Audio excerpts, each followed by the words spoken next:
इस वीडियो में हम समझेंगे कि जो हमारी ई सर्विस बुक का सेक्शन नंबर एच है, कहीं कहीं जी भी है, employ service history detail, employ joining और रिलीविंग डिटेल्स में क्या रहना है, तो किस तरह से उसमें रहना है वह हम समझेंगे। यही सबसे इम्पोर्टेंट है। इसमें ज़्यादातर मिस्टेक मिलती है तो इसको हम समझ लेते हैं। वैसे तो इस मिस्टेक होगी नहीं, फिर भी आपको चेक करना है क्या क्या होना चाहिए, उसको समझ लेते हैं बहुत जल्दी। सबसे पहले हम समझते हैं, जैसे आप यहाँ देख रहे होंगे कि ज्वाइनिंग हुई जिस स्कूल में, तो यहाँ तो ज्वाइनिंग हो गई है, उस ऑर्डर से स्कूल की डेट यहाँ आ गई है, ज्वाइनिंग डेट यहाँ आ गई है, ठीक है। उसके बाद इससे हम ज्वाइन करने के बाद ही ऊपर देख रहे होंगे कि यहाँ स्कूल में हमारी इस ऑर्डर संख्या से इस स्कूल में ज्वाइनिंग हुई थी, ये हमारी ज्वाइनिंग डेट थी। अब इस स्कूल से हमारी रिलीविंग हो रही है इस ऑर्डर संख्या से इस स्कूल के लिए और इस डेट में, ठीक है।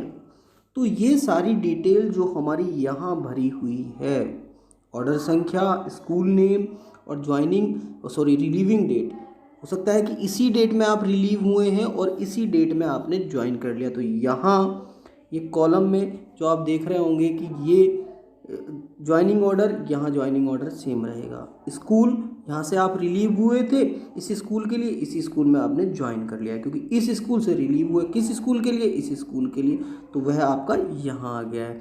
फिर डेट, ज्वाइनिंग डेट आपकी सेम यहाँ आ गई, ठीक है। ये आप समझ सेम। दूसरे हम ट्रांजेक्शन समझते हैं कि जब हम इस स्कूल से रिलीव हुए, इस वाले स्कूल से रिलीव हुए, कौन से स्कूल के लिए रिलीव हुए, मिठेपुर के लिए रिलीव हुए, ठीक है।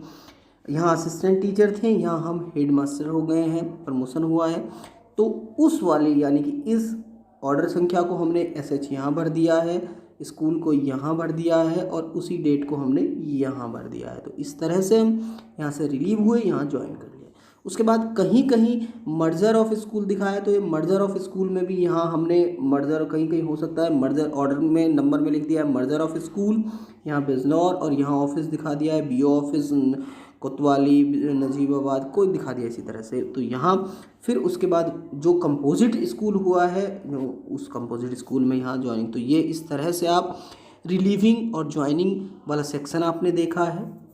इसी तरह से हम नेक्स्ट सेक्शन समझते हैं, फाइनेंशियल ट्रांजैक्शन कैसे होना है, किस तरह से है, तो इसको भी हम समझ लेते हैं फाइनेंशियल ट्रांजैक्शन को। जैसे इसमें प्रमोशन के बाद 17,140 यहाँ इनिशियल जो हुआ है, इनिशियल में हम देख रहे हैं, तो इनिशियल में अपॉइंटमेंट हो गया है, क्योंकि ये मृतकाश्रित में थे उस टाइम, यही बेसिक पे था अनट्रेंड में।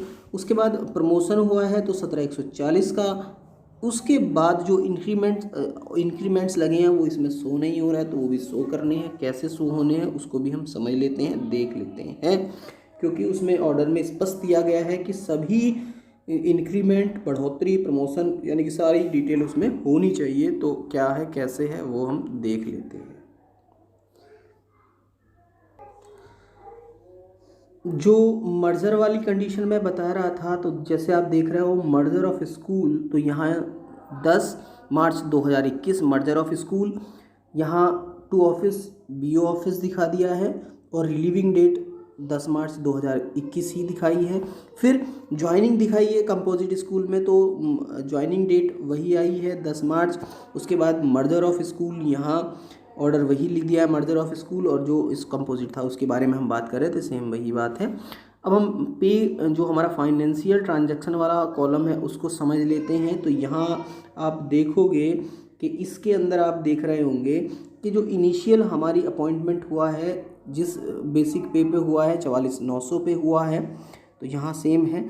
इसके बाद यहाँ दिसंबर 17 में हुआ था, ठीक है, तो दिसंबर 17 का इन्होंने लिया है। उसके बाद जो मेरा इंक्रीमेंट था जुलाई 18 वाला, यानी कि यहाँ और इसके बीच में एक इंक्रीमेंट होता है, वह लगा हुआ नहीं है, उसको समझ लेते हैं, तो वह भी होना चाहिए।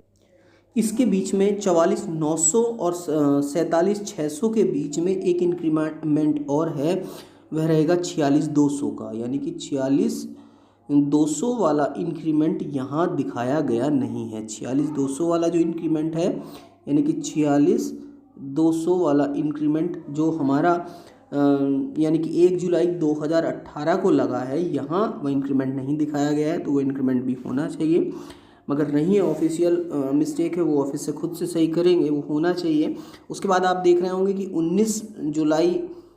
1 जुलाई 2019 को जो लगा है वो इंक्रीमेंट है। उसके बाद जो 1 जुलाई 2020 को लगा है वो इंक्रीमेंट है, यानी कि सारे इंक्रीमेंट 7th पे कमीशन के अकॉर्डिंग चल रहे हैं, आप देख रहे होंगे। तो इस तरह से ये वाला जो फाइनेंशियल वाला है इसको भी हम देख लेंगे। तो इसकी आप समझ गए होंगे फाइनेंशियल में क्या कैसे होना चाहिए। इसके बाद हम नेक्स्ट समझते हैं कि जो हमारा यहाँ जो लीव वाला भी समझ लेते हैं। लीव में थोड़ा प्रॉब्लम रहती है कि एम्प्लॉय की जो लीव वाला सेक्शन है उसको भी हम समझ लेते हैं, कौन कौन सी लीव इसमें आती हैं, कैसे अपडेशन होता है उसको हम समझ लेते हैं। इसमें दिया गया है कि जो एम्प्लॉय लीव डिटेल है उसमें कौन कौन सी लीव लेनी है, भरनी है। तो जैसे इसमें प्रसूति अवकाश, बाल्य देखभाल, अबॉर्शन, मेडिकल, अवैतनिक अवकाश या विभाग द्वारा प्रदत्त अन्य अवकाशों को उसमें होना है। किस तरह से वो डिटेलिंग रहती है उसको भी हम समझ लेते हैं, इन अवकाशों की डिटेलिंग कैसे रहती है। यहाँ आप देख रहे होंगे कि एम्प्लॉय लीव डिटेल्स आपने देखा है कि जैसे मेडिकल लीव ली हुई है, डेबिट, और ये आप समझ रहे होंगे कि 15 मार्च 2017 से 21 मार्च 2017 नंबर ऑफ़ डेज़ कितने 7 दिन के लिए है। तो यहाँ आप समझ गए होंगे। तो इस तरह से वो लीव यहाँ रहती है, अपडेट रहती है लीव। तो आप लीव वाला सेक्शन भी समझ गए होंगे कि किस तरह से। नॉमिनी वाला सेक्शन तो आप जानते ही हैं, अवार्ड वाला, वेरिफिकेशन वाला, तो ये बहुत सारी इसमें है। एक और इम्पोर्टेंट है ट्रेनिंग वाला। आप समझ रहे होंगे कि जो हमने ट्रेनिंगें की हैं वो भी उसके अंदर होनी चाहिए सर्विस में आने से पहले और सर्विस के दौरान जो ट्रेनिंगें की है उसका भी सेक्शन इसमें बना हुआ है। मेन जो थे वो मैंने आपको बता दिए हैं। जो सर्विस वाला सेक्शन ट्रेनिंग सेक्शन है वो यहाँ आता है, सेक्शन ई। कैसे रहता है वो भी हम समझ लेते हैं। इसमें प्रमोशन वाला भी दिया हुआ है, जो प्रमोशन वाला मैंने अभी दिखाया था आपको, ये बहुत सारा। यहाँ से हम ट्रेनिंग सेक्शन को समझ लेते हैं, जिस सेक्शन की बात मैं कर रहा था, सेक्शन ई। जो ट्रेनिंगें की हैं उनकी डिटेल यहाँ आ जाती है। जब जब हम ट्रेनिंग करते हैं वो सारी डिटेल इसमें यहाँ भर दी जाती हैं। तो यहाँ से आप देख रहे होंगे कि ये ट्रेनिंग डिटेल, यहाँ से आप देख रहे होंगे कि यहाँ से वो ट्रेनिंग डिटेल हमने भर दी है। यदि ई सर्विस बुक पर यह वीडियो आपको पसंद आता है तो वीडियो को लाइक करें, और यदि अभी तक आपने मेरा चैनल सब्सक्राइब नहीं किया तो चैनल भी सब्सक्राइब करें। Thank you for watching this video. Please share this video more and more peoples. Thank you for watching this video.